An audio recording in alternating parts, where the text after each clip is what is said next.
Good day everyone. So today po, we're going to tackle about the nature of research. Okay, so here po, what we need to learn po is for us to know or for us to define what are the natures of the research through those characteristics, through those structures, and through those different purposes that we have. Okay, we also need to appreciate the importance of research and the development of those knowledge, those practices that we have, and of course, to propose a working research title or the researcher will conduct in this semester po. So, last week, I have asked you to give those topics that align with your interests, right? So, that will be done po according to the group that we have. So, basically, with these po, we're going to utilize that topics for us to make the research that you will be going to conduct, okay? So, let me define or let me introduce first to you the definition of the research. So, according to the good, the research is a careful, critical, and disciplined inquiry varying those technique and method according to the nature and according to the condition of the problem being identified. Okay? So, there are also some definition of this wherein one of those author, Aquino, he defined the research as, of course, those systematic search for those pertinent information of data on those specific topic or for those problem. So, it is also defined po by Manuel and Medel that it is the process of gathering those data or information to solve a particular or specific problem in a scientific manner. So, as we go back po to the definition of science, it is the systematic way of solving those problems through evaluation to analysis, okay, that we have. So, there is also definition according to one of those author who happens to be Tris, wherein po, it is an attempt to gain those solution to those problem.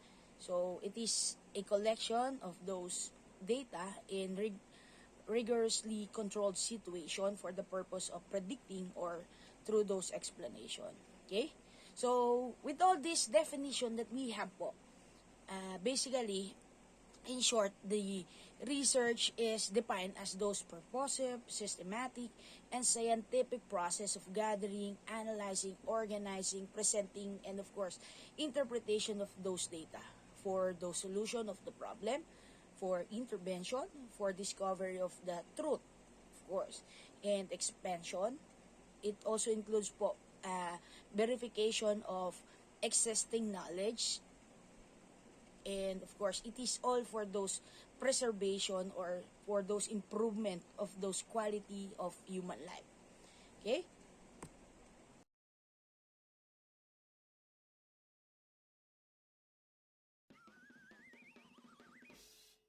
Okay? So, of course po, there are some characteristic of research that we need to learn din po. Okay? So, a good research basically follow all those systematic approach for us to capture kung ano po ba yung accurate the data na kailangan po natin. So, the researcher need to practice those ethics and of course, they need to have those code of conduct while making those observation or drawing a conclusion itself po. So, is of course, there should be an analysis that is based on those logical reasoning, and of course, it involves both inductive and deductive method po na meron tayo. Okay? Then, of course, those data should be in the real time. Okay? All those knowledge is being derived by those actual information or actual observation po in different setting na meron po tayo doon sa research natin. And with this, of course, there is an in-depth analysis of the data collected so that there are anomalies associated with our research. Okay? And of course, it creates those paths for us to generate those new questions, or we do have those way to learn about those existing data, wherein it helps to create more research opportunities. Okay? So with this, of course, it is analytical, and of course, it uses all the available data na magagamit po natin in terms of having those having those references na kailangan natin. Okay? And again, the accuracy, it is one of those most critical aspect of the research, wherein the information that should be accurate, that should be correct, na meron po tayo. Okay? What are the purpose of the research? So, the purpose of the research po includes three purposes: the exploratory, the descriptive, and the explanatory. Okay? So, when we talk about po yung mga exploratory natin, so, of course, from the name itself, exploratory. We want to explore. We want to know. Okay? So, with this po, with the exploratory, of course, this is in need to answer, and of course, and to analyze those conclusion or those perceived problem that we have po. So it is undertaking to handle po those new problems or new areas that we haven't explored yet before. And of course, the exploratory process, this may lay those foundation for more conclusive data, or the data collection na meron tayo, and the analysis na meron po tayo. Okay? Then next is the descriptive method. Okay? So the descriptive, of course, this is one of those descriptive research na tinatawag po natin. Kasama po dito ay descriptive. So basically, it focus on expanding knowledge on those current issues through those process of data collection na meron tayo. So, with the descriptive research po, basically this describe those behavior of sample, or describe the population na meron po tayo. Wherein po, only one variable is required to conduct the study. There are some points po or purpose in terms of having those descriptive research. So basically, it's include describing, explaining, and of course, yung tinatawag natin na validating of those findings na meron tayo. So next is, of course, we have the explanatory, or yan po yung sometimes we call it as those causal research. Wherein po, this explanatory research is conducted for us to understand po kung ano po ba yung magiging impact ng mga changes natin in those different standards, in those different procedures that we have. Okay?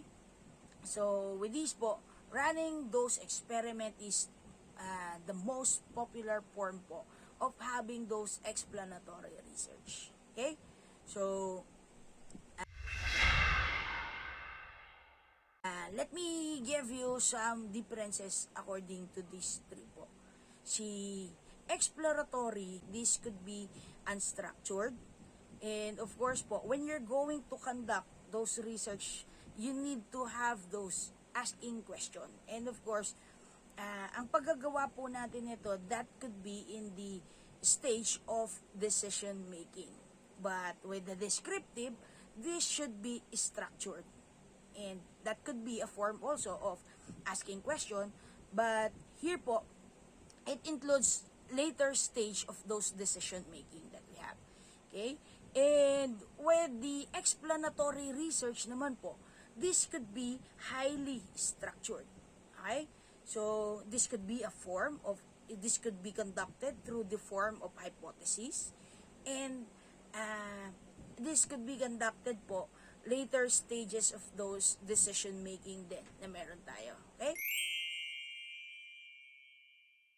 So, with the research, of course, it begins by simply asking the right questions and choosing those appropriate method for us to investigate those problems. After collecting those answers, ang gagawin po natin, you can analyze your findings or observation for us to draw a reasonable conclusion. So, next thing for me is for us to know paano po ba natin dapat gawin or paano po ba tayo mag-establish nung research topic na meron tayo. Okay? In selecting those researches, so, we need to consider po kung sino po yung mga i-include natin with this. Of course, first, yung tinatawag natin na researcher. We as the researcher po, we do need to identify what are the interests or what is our interest. Or kapag sinabi po natin interest, basically, ito yung ability po natin for us to focus on those attention. So, ito po yung thing na gusto nating matutunan or thing na medyo align na tayo but we need to explore furthermore. Okay? And of course po, we need to know din po kung ano yung specialization and yung competence natin. Okay? When we talk about the specialization and the competence itself, it is being familiar with those methods, with those procedure that we have. And of course, here, we need to know po kung ano yung financial capacity natin. So, as we go on po, we need to know kung ano po ba yung kaya nating maging budget and conducting those researches. Okay? So, next thing is, of course, to know the nature of the research itself. Okay? So, the nature of the research po, it is, of course, significant or important or relevant to those present situation na meron tayo. So, like, ngayon, kung mapapansin nyo, yung mga researches na marami ngayon is this more of focus on the pandemic, di ba? Or this is more of focusing on the current situation or the current problem that the society is indeed experiencing. Okay? So here, we also need to have those data, equipment, and instrument that are accessible and that are available po. So, talking about those data, paano po ba tayo magkakaroon ng way to gather those information? Kasi basically, kung konti yung information na mag-gather natin for that specific topic, medyo mas mahirap po sa atin i-prove yung bagay na gusto po nating i-prove. Okay? Then here, of course, the data must be accurate, it should be objective, and it should be verifiable. So, talking about those po, it could be accurate po by simply knowing or simply having those way to conform po yung mga bagay na gusto po nating aralin. Halimbawa po, when we talk about the pandemic, when we talk about the COVID-19 itself, sinasabi nila is maraming economy na bumagsak. So, you must look for some articles related to it and that should be according po dun sa data na makukuha nyo. It could be part of those journals, it could be part of those related literature. So, talking about that, later on, I'll be discussing din po dyan. Okay? So, it can be completed with those reasonable time. Kasi po, like for example, you want to learn about those effects. Ang problema, gusto mo for 5 years pa yung research mo. So basically, hindi natin masasabi that that specific pandemic will last for more than 5 years. Okay? And of course, here, it requires those original, critical, and reflective thinking to solve it. So, from those information that we need to gather po, from those data that we can gather, basically, we could have a way po from those data, we could have a way po to have a recommendation or to have a conclusion itself. Okay?